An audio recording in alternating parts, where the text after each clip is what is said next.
no one should have to deal with those memories. Edward Lanfear's sentencing hearing started with the mother of one of his victims comparing him to Jeffrey Dahmer. Both the state and the defense made sentencing recommendations to the court. Then it was Lanfear's turn to speak. I carry the guilt for the things I did that were so horrific. I do not know how I could have done them. The judge says the pre-sentencing investigation suggests Lanfear is a ticking time bomb.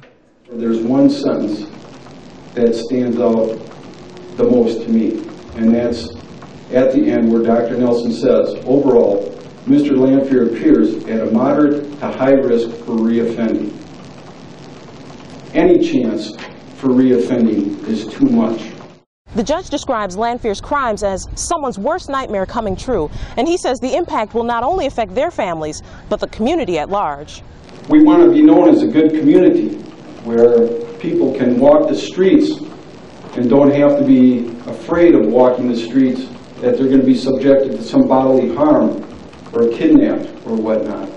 In Wisconsin Rapids, Margot Spann, News Channel 7.